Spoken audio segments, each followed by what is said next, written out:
Kembali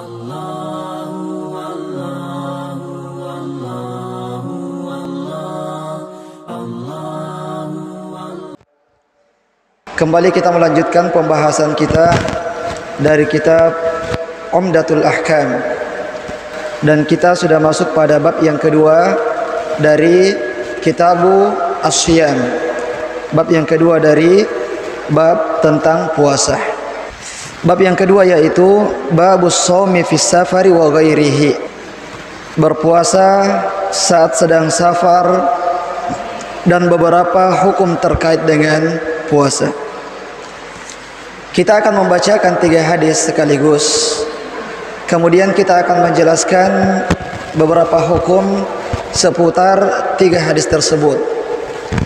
Hadis yang pertama adalah An Aisyah radhiyallahu anha anna Hamzah bin Amr al-Aslami qala lin Nabi sallallahu alaihi wasallam a'asumu fis safari wa kana katsira as-siyam qala in syi'ta fasum wa in syi'ta fa'aftir. Dari Aisyah radhiyallahu taala anha bahwasanya Hamzah bin Amr al-Aslami radhiyallahu an pernah bertanya kepada Nabi sallallahu alaihi wasallam. Dia mengatakan, "Wahai Rasulullah, apakah saya boleh berpuasa saat saya sedang safar?" Dan orang ini adalah orang yang banyak berpuasa. Sahabat ini dikenal dengan sahabat yang memperbanyak puasa-puasa sunnah. Kemudian Rasulullah SAW bersabda, "Jika kamu mau berpuasa, maka silahkan berpuasa. Jika kamu tidak mau berpuasa, maka silahkan juga. Tidak ada masalah." Tapi ini hadis yang pertama. Kemudian hadis yang kedua, An Anas bin Malik radhiyallahu an qala kunna nusafiru ma'an nabiy sallallahu alaihi wasallam falam ya'ib as-sha'imu 'alal muftir walal muftiru 'alas shaim. Dari Anas bin Malik radhiyallahu an, dia mengatakan, kami pernah safar bersama Nabi sallallahu alaihi wasallam, dan pada waktu itu ada orang-orang yang berpuasa, ada pula orang-orang yang tidak berpuasa. Orang yang berpuasa tidak mencela orang-orang yang tidak berpuasa, dan orang yang tidak berpuasa juga tidak mencela orang-orang yang berpuasa. Saling membiarkan, ya, tidak ada saling protes satu sama lain. Kemudian hadis yang ketiga, ya, kita sebutkan 3 hadis, kemudian kita jelaskan hukumnya, karena ketiga hadis ini, bahkan hadis yang keempat pun, ya, berkaitan satu sama lain. Hadis yang ketiga adalah An Abi Darda radhiyallahu an qala kharajna ma'a Rasulillah sallallahu alaihi wasallam fi syahri Ramadan fi harrin syadidin hatta in kana ahaduna la yad'u yadahu ala ra'sihi min shiddatil har wa ma fina shaimun illa Rasulullah sallallahu alaihi wasallam wa Abdullah ibn Rawahah. Ya, dari Abu Darda radhiyallahu an, dia mengatakan kami keluar bersafar bersama Nabi sallallahu alaihi wasallam pada bulan Ramadan. Pada bulan Ramadan, pada musim panas, dan rata-rata bulan Ramadan itu pada musim panas.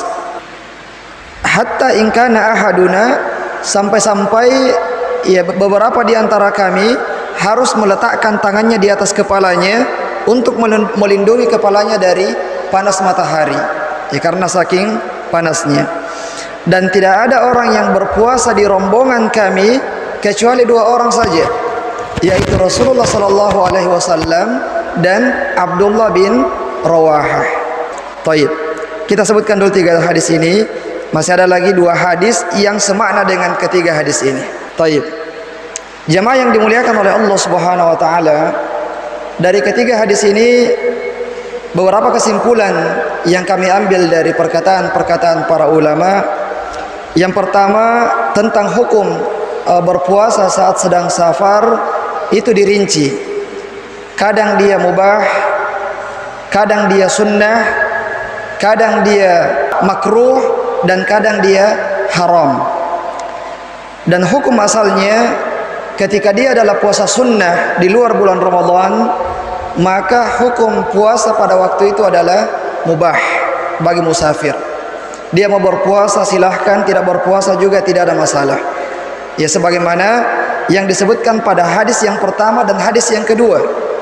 Ya, hadis yang pertama tadi, seorang sahabat yang bertanya, "Wahai Rasulullah, apakah saya boleh berpuasa saat saya sedang safar?" Nabi mengatakan, "Kalau kamu mau berpuasa silahkan, kalau tidak mau juga silahkan, tidak ada masalah." Rasulullah tidak memberikan pilihan, kalau kamu mampu berpuasa maka berpuasalah. Begitu pula dengan hadis yang kedua. Jadi untuk puasa-puasa sunnah di luar bulan Ramadan bagi musafir, maka silahkan mau berpuasa mau tidak ada masalah.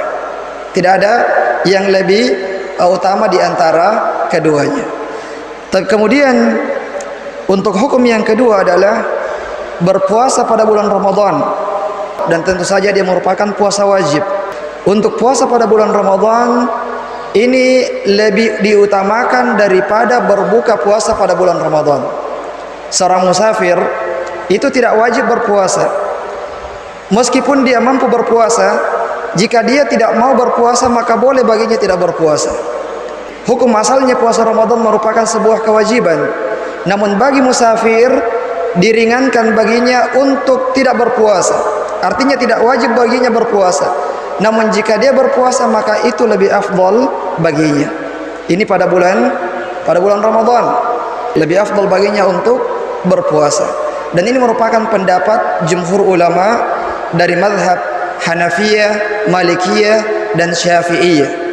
Semuanya sepakat bahwasanya lebih afdal bagi musafir adalah berpuasa pada bulan Ramadan.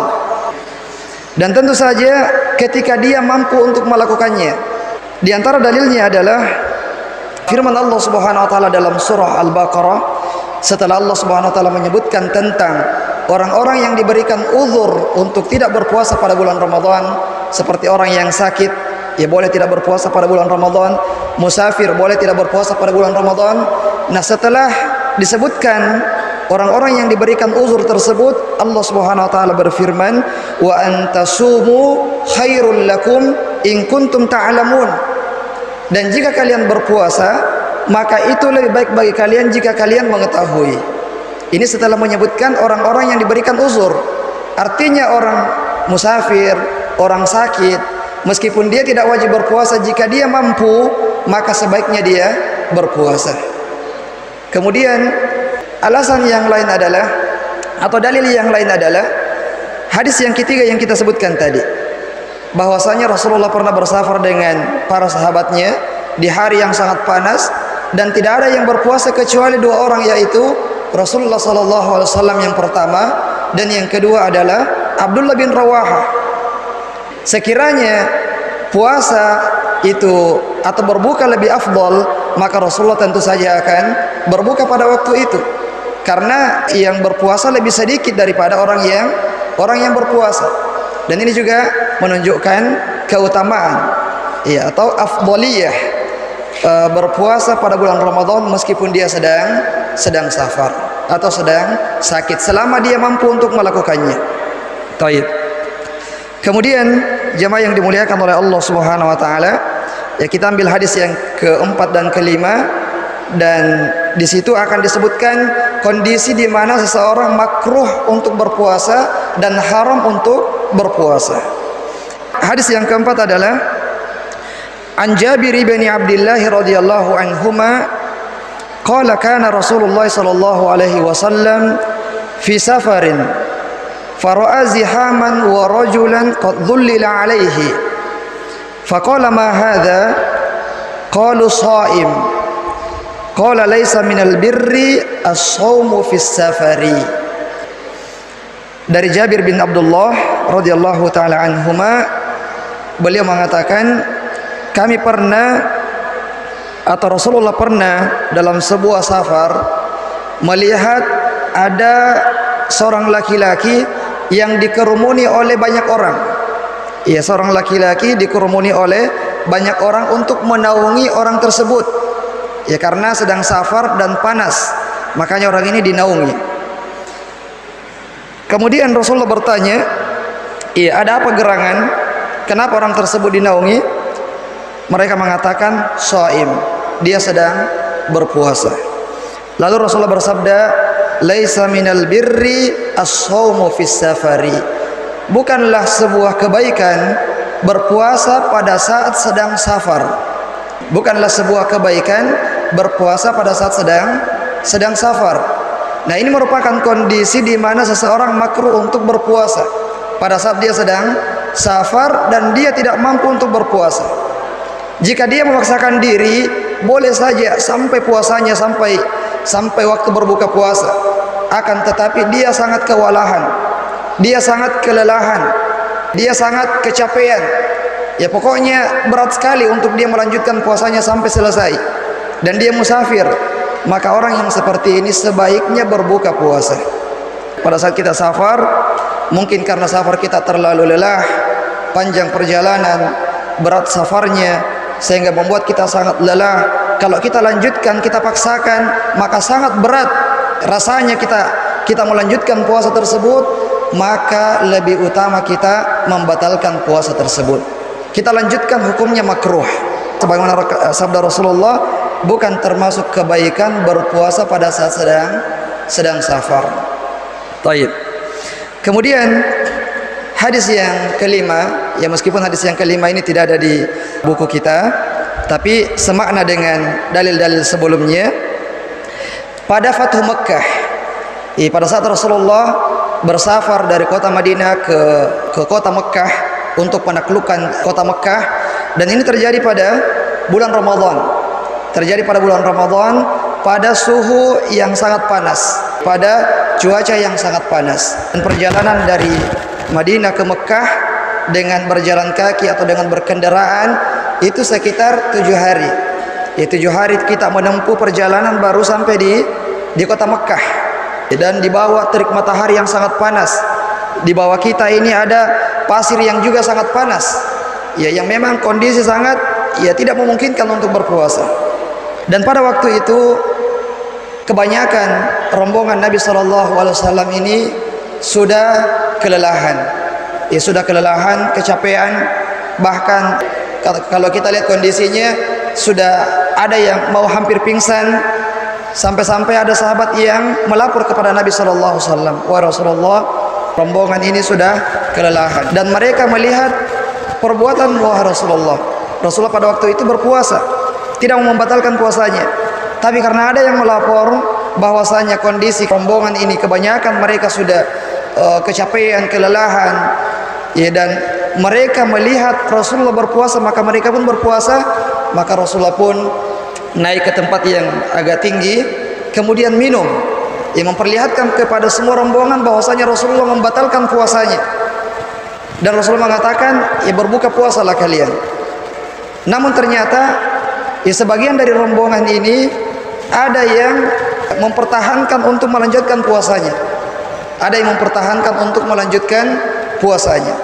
Pada saat kabar ini sampai kepada Nabi SAW, Rasulullah mengatakan, ulaika humul usad, ulaika humul usad. Mereka itu adalah para pendosa, mereka itu adalah para pendosa. Jadi disebutkan bahwasanya mereka adalah para pendosa padahal dia sedang berpuasa Ramadan. Dia melakukan sebuah kewajiban pada bulan Ramadan.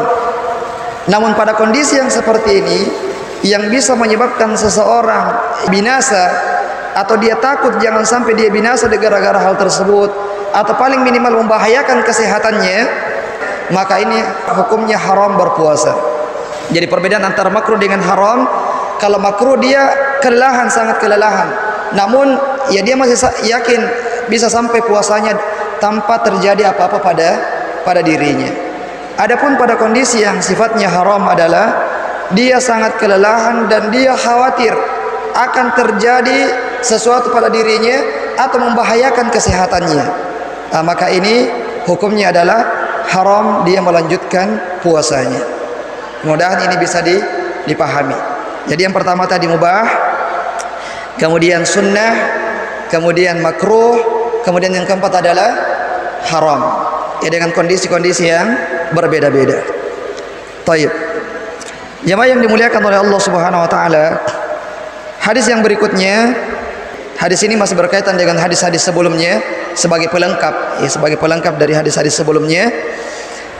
An Anas bin Malik radhiyallahu an qala kunna ma'an nabiy sallallahu alaihi wasallam fi safari faminna as-sha'im wa minna al-muftir qala fanazalna manzilan fi yawmin harrin wa aktharuna dhillan sahibul kisa'i faminna man yattaqi asy-syamsa biyadihi qala fasaqatu as-suwamu wa qama al-muftiruna fadarabul abniyata wa saqaw ar-rukaba faqala Rasulullah sallallahu alaihi wasallam dhahabal muftiruna al-yawma bil ajri. Dari Anas bin Malik beliau mengatakan, ya pernah Nabi sallam dalam safar beliau, sebagian rombongan ada yang berpuasa dan sebagian rombongan tidak berpuasa pada cuaca yang sangat panas. Dan yang paling bisa bernaung pada hari itu adalah yang pakaiannya longgar, artinya longgar sehingga dia bisa menutup kepalanya dengan pakaiannya, yaitu yang paling bisa bernaung. Adapun selebihnya maka bernaung dengan tangannya saja, diletakkan tangannya di atas kepalanya, sehingga orang-orang yang berpuasa pada hari itu akhirnya bergelimpangan. Maksudnya kelelahan, rebah, ya tidak bisa berbuat banyak hal. Sehingga orang-orang yang berbuka puasa atau orang-orang yang tidak berpuasa, mereka lah yang berkhidmat kepada orang-orang yang berpuasa, membuat tenda, kemudian pokoknya melayani orang-orang yang berpuasa. Lalu Rasulullah mengatakan, "Dhahabal muftiruna al-yaum bil ajri." Sesungguhnya orang-orang yang tidak berpuasa pada hari ini mendapatkan pahala yang lebih banyak daripada orang yang berpuasa. Karena ya orang-orang yang berpuasa ini sebenarnya kalau dia mau lebih baik baginya untuk berbuka puasa, namun mereka mempertahankan sehingga orang-orang yang tidak berpuasa berkhidmat, yang melayani orang-orang yang berpuasa tersebut sekaligus melayani kendaraan mereka. Sehingga Rasulullah yang mengapresiasi orang-orang yang tidak berpuasa dengan mengatakan zahabal muftiruna al-yauma bil ajri. Sesungguhnya orang-orang yang tidak berpuasa pada hari ini sudah memboking pahala. Ya, ada pahala tambahan bagi mereka. Taib. Kemudian hadis yang berikutnya jamaah sekalian yang dimuliakan oleh Allah Subhanahu wa taala, ya ini sudah berbeda dengan hadis-hadis sebelumnya. An Aisyah radhiyallahu anha qalat kana yakunu alayya as-shawmu min Ramadan fama astati'u an aqdiya illa fi Sya'ban. Dari Aisyah radhiyallahu anha beliau mengatakan, saya punya utang puasa pada bulan Ramadan dan saya tidak sanggup ya untuk mengqadha puasa Ramadan tersebut kecuali pada bulan Sya'ban, ya 11 bulan setelahnya. Sekarang bulan Ramadan, Syawal, Dzulqa'dah, Dzulhijjah sampai bulan Sya'ban, barulah kemudian di bulan Sya'ban Aisyah mampu untuk mengqadha puasa-puasa yang dia tinggalkan pada bulan Ramadan. Faedah dari hadis ini adalah menunjukkan bolehnya mengakhirkan puasa qadha. Ya, bolehnya mengakhirkan puasa qadha Ramadan dan tidak wajib dikerjakan pada bulan Syawal. Ya, puasa qadha tidak wajib dikerjakan pada bulan Syawal, dan boleh bagi seseorang ketika dia khawatir misalnya puasa Syawalnya ini sudah mau habis, ya dia mendahulukan puasa Syawal daripada puasa qadha. Meskipun yang lebih baik tentu saja adalah mendahulukan yang wajib, yaitu puasa qadha. Namun ketika seseorang mungkin di awal-awal Sya'ban ada kesibukan tidak mampu berpuasa, nanti ada kesempatan di akhir Syawal, maka dia mendahulukan puasa Syawalnya karena waktunya sudah mepet, kemudian nanti setelah itu dia mengqadha puasa Ramadannya.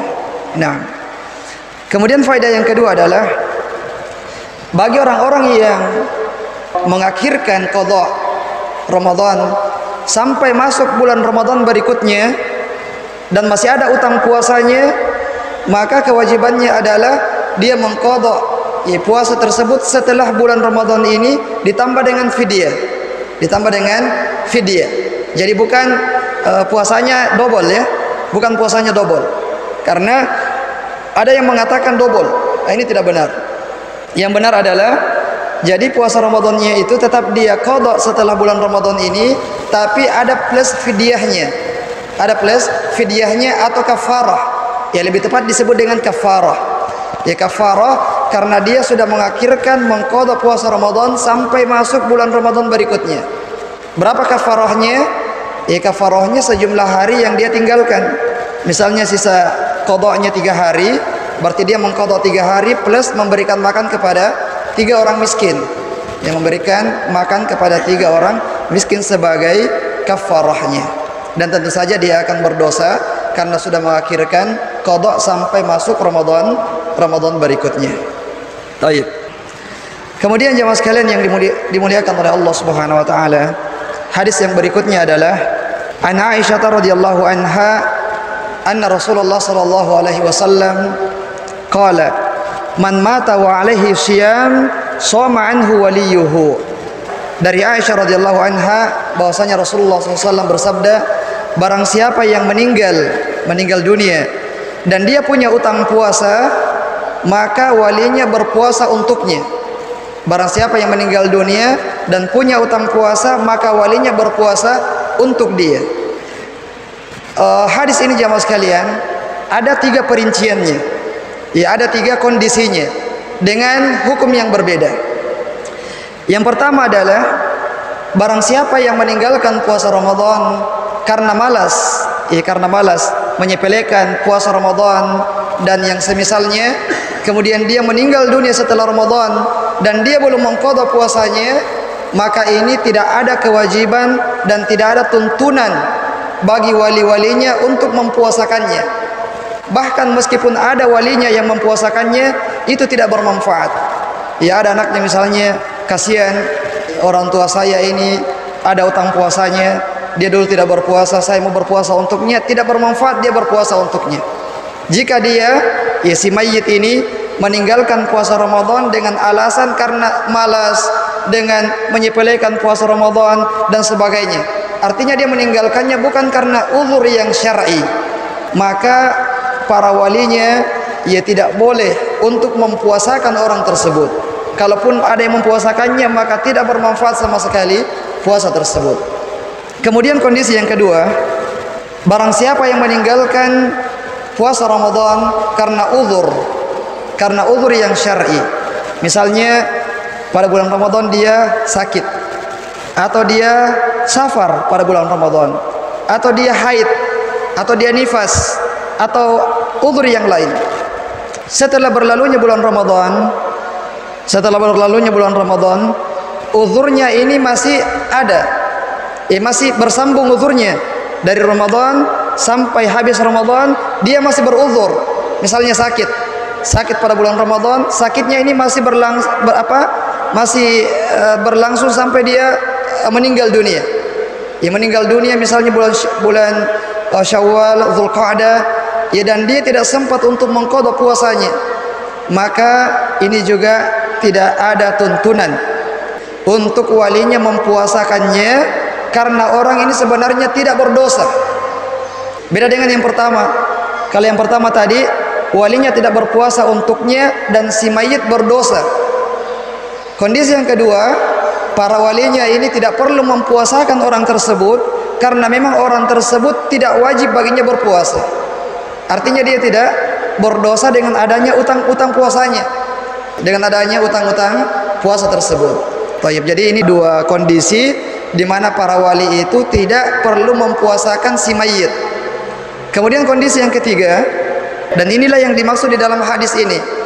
Kondisi yang ketiga ini adalah barang siapa yang meninggalkan puasa Ramadan karena uzur syar'i, seperti kondisi yang kedua tadi, setelah berlalunya bulan Ramadan, uzurnya ini sudah hilang. Ya, sudah hilang uzurnya, tapi dia bilang nantilah saya mengqadha. Ya, misalnya pada bulan Ramadan dia haid, setelah bulan Ramadan uzur sudah hilang, ya kan?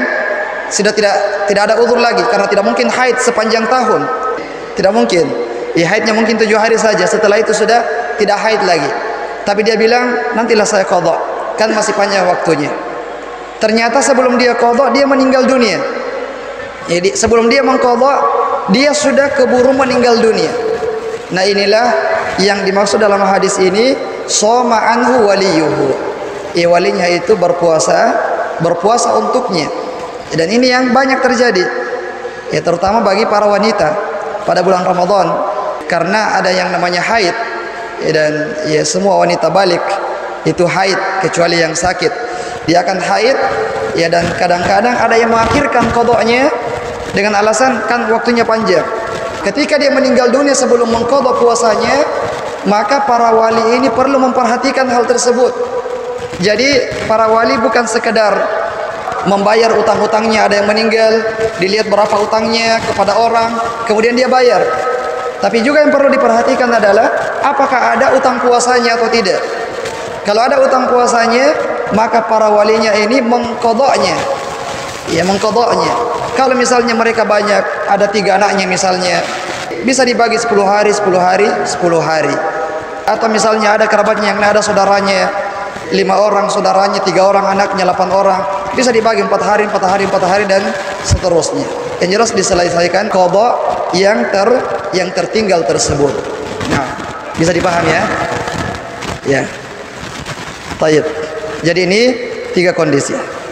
Kemudian hadis yang berikutnya, jamaah yang dimuliakan oleh Allah Subhanahu wa taala, An Abdullah bin Abbas radhiyallahu anhuma qala jaa rajulun ila an-nabi sallallahu alaihi wasallam faqala ya Rasulullah inna ummi matat wa 'alaiha shaumu syahrin afa aqdiyahu anha faqala law kana 'ala ummika daynun akunta qadiyahu anha qala na'am qala fadainullahi ahaqqu an yuqda.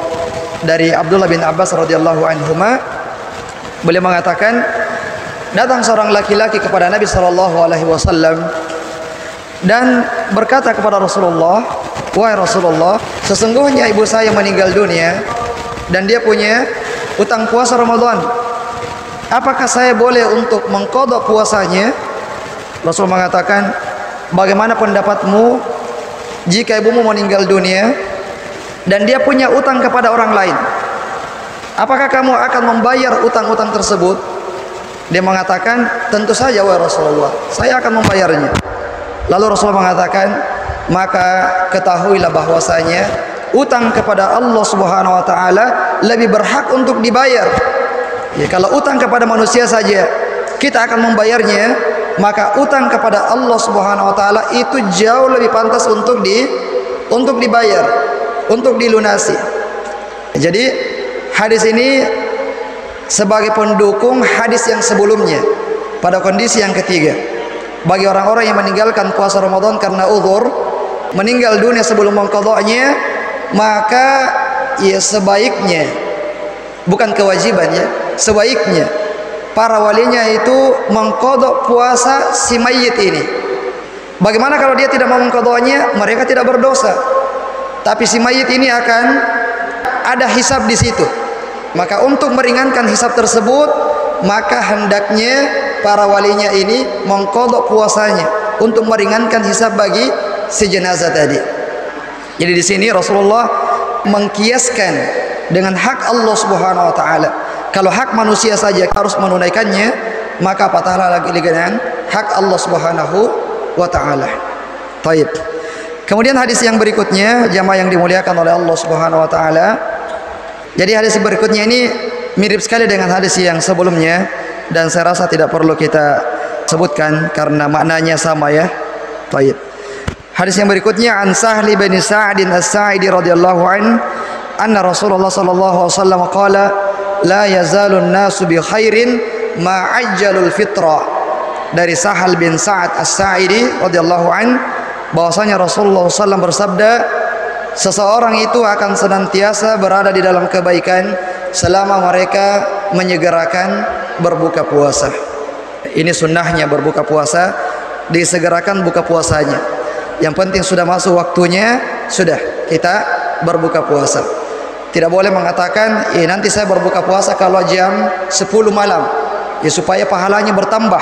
Ini tidak bertambah pahalanya, ya justru berkurang pahalanya, karena dia sudah menyelisihi sunnah Nabi Shallallahu Alaihi Wasallam.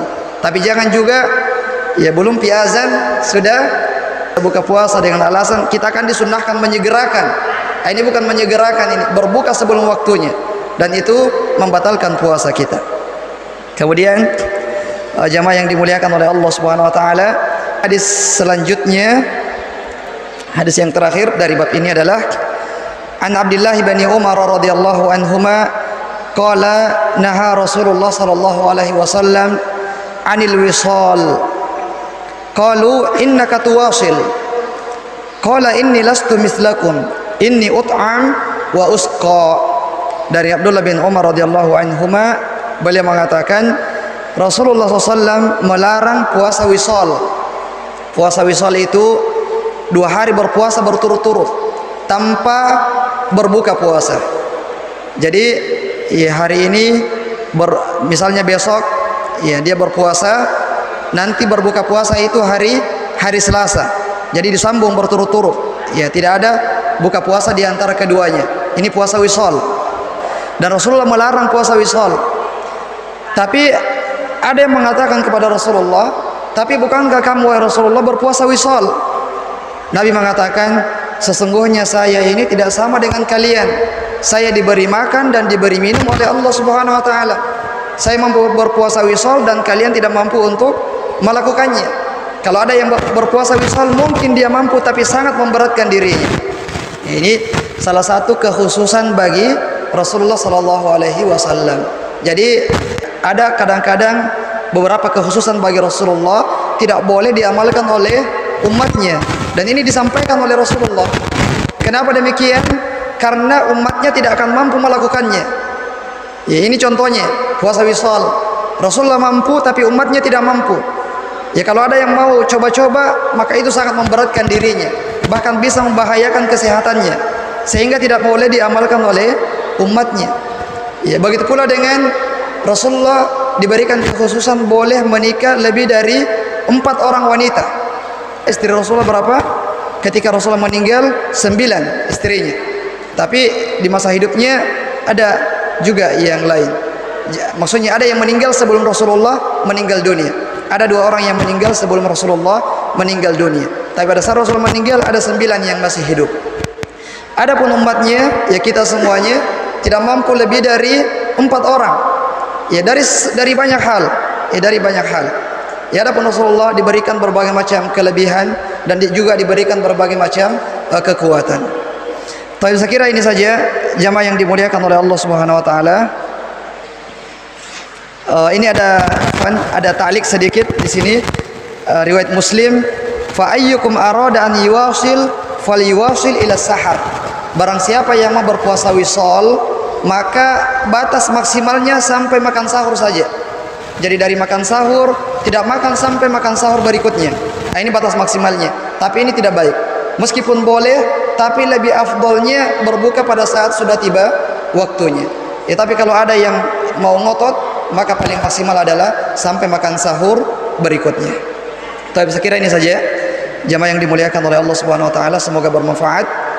Subhanakallahumma bihamdik, la ilaha illa anta astaghfiruka wa atubu ilaik. Wa akhiru da'wana alhamdulillahi rabbil alamin. Assalamualaikum warahmatullahi wabarakatuh.